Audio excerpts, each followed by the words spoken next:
There's a new contender this morning for the title of World's Dumbest Criminal, so this is an attempted robbery here by the Hamburglar. He's doing us the favor of showing us his face before putting his mother's pantyhose over it. The place got here. All I could hear was cries from inside. Let me out, let me out. Life's tough. Life's a lot tougher if you're stupid. Not all criminals are masterminds. This video proves it.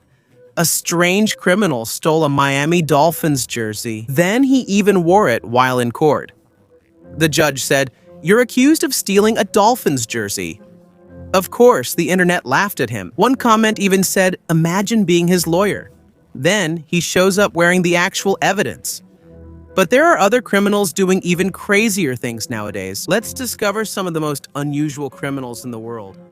Before we start, if you're new to our channel, make sure to subscribe so you'll always be updated with videos like this. Derek Kosh. In 2008, Derek Kosh entered a small convenience store. But he wasn't there to buy snacks. He had a plan. The place was quiet. No witnesses, no police.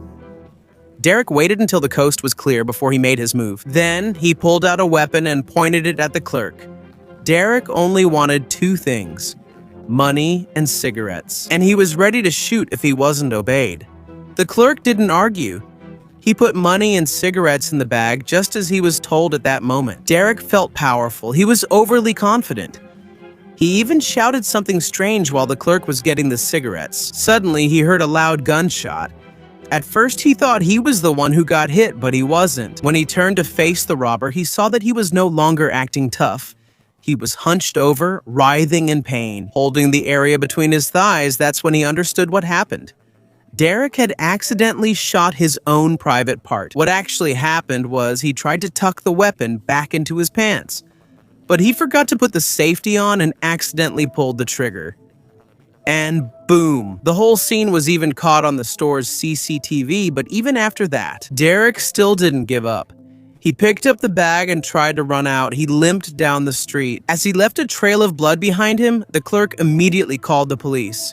When they arrived, it wasn't hard to find the suspect. They just followed the trail of blood. They found Derek at his grandmother's house. He needed help. He was immediately given medical attention. The police arrested him and brought him to the emergency room. Even though the doctors saved his life, he couldn't be saved from jail. He was charged with armed robbery, criminal recklessness, and battery. He was sentenced to 3 years in prison. When he got out of jail, reporters were already waiting for him. They wanted to interview the man who accidentally blew up his own jewel box. There were a lot of headlines about this. In an interview, Derek said that what happened was shameful and very embarrassing, and to be honest, probably any sensible person would feel the same way, even now. Derek is remembered as one of the dumbest criminals in history. The next case is about a man who brought himself straight to handcuffs because he was too talkative. Peter Gamblin.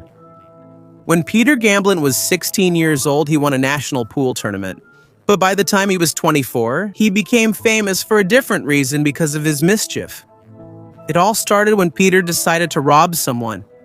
The victim was just walking while talking on the cell phone when Peter suddenly attacked and stole his wallet and cell phone.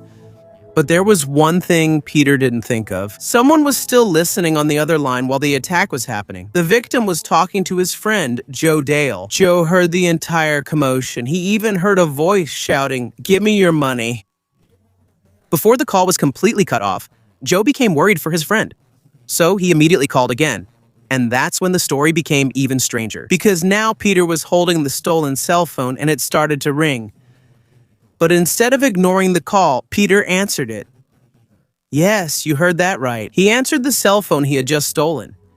Joe immediately realized that the person he was talking to was the very same man who had robbed his friend. They started to argue. They raised their voices and exchanged insults, until Peter got so angry that he even challenged Joe to a fist fight, making the situation even worse. He even gave Joe his nickname and his exact home address. He said, "My name is Gambo. If you want to do something about this, come to this address." Of course, Joe didn't go. Instead, he gave all the information to the police. When Peter arrived at his house, the police were already waiting there and arrested him on the spot. In court, Peter even tried to lie. He said he was at his sibling's house when the robbery happened, but the jury didn't believe him. It only took them 25 minutes to declare him guilty. Peter ended up in jail for 3.5 years, and on top of that, he became famous for his ignorance. Just think about that. A man who answered the stolen cell phone and even gave his name and address. In 2013, a store called Finders Keepers noticed something strange. Little by little, items started disappearing from their store. Finders Keepers is not an ordinary store because most of their goods are just donations. And whenever they sell something, the money they earn is given to charities for children and American soldiers. So when things started to go missing, it wasn't just ordinary theft. It was like stealing from people who help others. It was discovered that the thief was taking donated items that were left outside on the store's porch. Fortunately, the store had security cameras. When they checked the footage, the suspect was clearly seen. It was a man who was stealing. In one video clip, he can be seen calmly approaching the porch and taking a DVD player. In another clip, he even came back, but this time he was with his child. Together, they took a barbecue grill. The store gave the CCTV footage to the police, and Ruben was immediately arrested. The case could have been resolved quickly because the evidence was clear, but when Ruben spoke, that's when the whole situation became ridiculous. He claimed he was confused by the store's name. According to Ruben Pavon, he saw the name Finders Keepers and thought it meant that anyone could take the things there. He said he took the store's name literally, thinking that the items were really being put out for people to take. And if he hadn't been caught by the police, he would have continued taking things. But the owners of Finders Keepers didn't believe his explanation, especially because of the way he took the items, according to the owner. I've never seen him inside the store. He didn't even try to open the door to check if we were open, if there was anyone inside, or if someone could help him carry the items. The lights were off at that time, so it's clear he knew no one was there. The store even posted about this on Facebook. They said the man caught on video claimed it was all just a misunderstanding. He thought everything in our store was free. Is that really the best defense he could come up with? The case quickly went viral online, and it seems Ruben felt the shame. So he agreed to be interviewed on TV to prove that he's not a bad person. According to him, I only took one thing because I thought it was okay to take it. The sign said Finders Keepers after all. He even explained why he didn't hide his face, even though he saw the CCTV camera recording him. He still didn't hide because he thought he wasn't doing anything wrong. In the end, Ruben returned everything he took. Because of that, he avoided going to jail, but he couldn't avoid the intense public embarrassment. He became known as the man who stole from the charity store just because of his name. Mark Smith. Most thieves go in and take whatever they can steal. Then they quickly run away, but things went very differently for Mark Smith when he entered a house in Whitley Bay, England. He wasn't able to get out right away. Instead, after quietly sneaking inside, he was even carrying a metal rod just in case there was trouble. Fortunately, the owner of the house didn't see or hear him right away. He went straight into the woman's room. He saw a jewelry box and took some gold earrings. But while he was doing that, something strange started happening to him. He suddenly felt heavy, like his body was slowing down. And all of this was his fault too. It turns out he had taken or used a mix of substances earlier that morning, and now it's slowly starting to take effect on him. He can barely stand up. Instead of leaving, he did something almost unbelievable. He crawled under the bed and slept there. He slept inside the very house he was robbing while the owner was still there. Just a few minutes later, the woman entered her room and immediately froze. There was a foot sticking out from under the bed. At first, she screamed, but Mark didn't move. She tried to shake him and shout at him, but still nothing. That's when she called the police. When the police arrived, even they couldn't wake Mark up right away. He was completely knocked out. They had to pull him out by his feet, and while they were doing that, he was still holding the stolen gold tightly.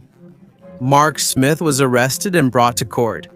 It turned out he already had a record of robbery, theft and drunkenness. But this was the first time he actually entered a house to steal. He was sentenced to 18 months in prison and came away with one simple lesson. If you're going to be a criminal, make sure you stay awake. The next story is about a criminal who started at a young age. A 19-year-old decided to rob a small bank in 2010. He went in, threatened the staff, took the money, and escaped. He got home without getting caught and waited there. The robbery became news and the police started investigating him. He thought he would be caught right away, but as time passed, no one came. Days turned into weeks. Then, even more time passed, and as nothing happened, his ego grew. He thought he was a genius. He thought his plan was perfect. So instead of just staying quiet, he made an even bigger mistake. He emailed the police, and not just them, but also the local newspapers. In the email, he mocked the police. He said that the age, height, and accent they released about him were all wrong. He even said that he escaped using a car, not on foot. He thought he had won the game, but the truth is that's where he proved just how naive he was in his thinking. Because an email address is easy to trace, the police quickly found him using just the email he sent. They found out his name and address. In other words, he basically handed them the key to catching him. Just a few days later, he was arrested in a gambling hall in Hamburg. He was very shocked when the police picked him up. But the truth is, he wasn't caught because the police were so smart. He was caught because he was so foolish. The gangster tattoo case. Some criminals hide evidence, but Anthony Garcia did the opposite. He even showed off his crime. In 2004, a crime happened outside a liquor store that ended the life of John Juarez. There were no witnesses, no clear leads. The case went cold and remained unsolved for 4 years. Until a simple traffic stop. In 2008, Anthony Garcia was caught for driving with a suspended license, but that wasn't the only thing the police noticed. He had a large tattoo from his neck down to his chest and arm. The police took a photo of his tattoo as a standard procedure in gang-related arrests. And that's where it all started. The photo was entered into the database, and after just a few weeks, it was noticed by a detective who had previously handled an old murder case. He looked at the tattoo and was stunned. The tattoo was actually an exact sketch of the crime scene. There were details of the place, the lighting, the position of the body, and other specifics that only someone who had actually seen the crime would know. It was like an actual sketch of the crime on the suspect's body. The tattoo still wasn't enough for an automatic conviction, so the police set up an undercover operation. An officer went into Garcia's cell pretending to be a fellow inmate, and that's when he started talking. He confessed to everything, even bragged about what happened. Everything was recorded. In 2008, he was charged with murder. He thought his tattoo was cool, but what happened was like he wrote his own confession on his body. The dumbest burglar, Kenneth Morgan. Kenneth Morgan was dubbed the most clueless thief in Britain. But how did he get that reputation? When he was 48 years old, he was already a career criminal, repeatedly going in and out of jail. But in 2011, he was released again. And in less than 3 weeks, he was already planning another theft. His plan was supposed to be simple: break into a house when no one is home and take anything he could profit from. But as often happens in stories like this, not everything went according to plan. When Morgan got inside the house, he started rummaging through things. But suddenly he heard the door open. The owners of the house had come home. Morgan panicked. He ran to the kitchen and jumped out the window to escape. But in his rush, he forgot something that would be the reason why he would become one of the most careless. When the owners came in, they immediately noticed that a thief had broken in, and he left his backpack behind. Inside the backpack, there was a cell phone, an ID card, a birth certificate, and even a passport. And what's even more surprising is that all the documents had the same name, Kenneth Morgan. And the passport even had his own photo. The police couldn't believe their luck. According to the report, they even laughed at how easy the case was. When the police came to Morgan's house, he already had a defense prepared. He said that his bag was stolen and planted at the crime scene to make him look guilty. He insisted that it was a frame-up, but no one believed him. not the police, and especially not the court. Aside from that, it was also discovered that he already had 23 burglary convictions in 25 years, so there was no way out for him. Kenneth Morgan was sentenced to 6 years in prison. And that's where the case ended for the man who literally left his own identity at the crime scene. Jonathan Ula, in 2011. Jonathan and his friend Rashad were planning to steal. Their target was a Ladbrokes betting shop in Portsmouth, England. Jonathan was the getaway driver. He waited in the car while Rashad went inside to carry out the actual robbery. Rashad rushed inside and pulled out a fake gun. And that's where the man's imprisonment began. It was equivalent to about $650. After that, he quickly ran back to the car and they escaped. Their plan seemed solid, like a clean getaway. Rashad even wore a mask so he wouldn't be recognized. But that was also what ruined everything. After the robbery, he immediately took off the mask and just threw it near the crime scene. The problem was the mask was left behind, and it was full of his DNA. And that's where the man's story ended. He confessed to everything. Not only that, he also implicated Jonathan Ula and pointed to him as an accomplice. The funny thing is, it was just a simple mistake with the mask, but what Jonathan did was even worse.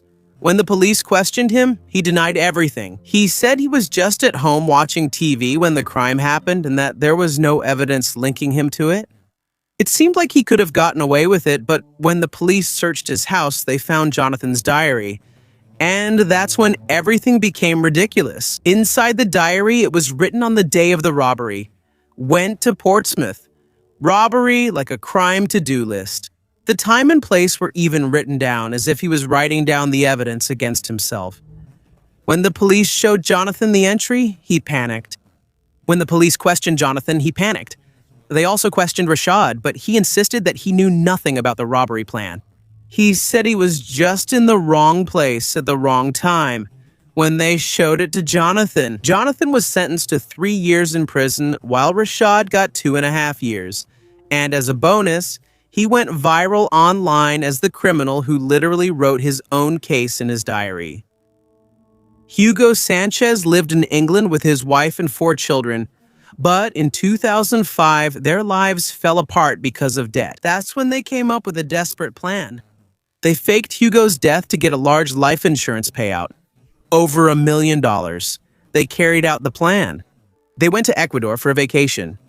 When Hugo's wife showed up in the UK, she was the only one who came back. She told everyone that Hugo died of a heart attack and that his body had already been cremated. When she presented the fake death certificate as proof, it looked like they had succeeded. For a while, everyone believed it and started paying out the insurance money. With the money, the family moved to Australia. But insurance companies don't just pay out millions without an investigation. They hired private investigators to verify the death. When friends and family showed it to him and some gave input, when they examined the death certificate, they discovered something strange. Hugo's fingerprints were there, which means he probably made or handled the fake document himself.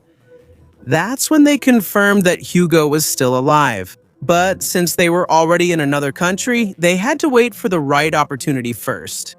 The chance came when Hugo's wife returned to England for her sibling's wedding. When she landed at the airport, she was immediately arrested, and she was sentenced to 2 years. Hugo was still in Australia at that time, but it didn't last long. He was also caught the following year and brought back to the UK. He was sentenced to 5 years in prison. They tried to fake death, defraud the insurance company, and escape to another country. But everything fell apart because of a simple mistake: the fingerprints on his own fake death certificate. And in the end, they ended up on the list of the most clueless criminals.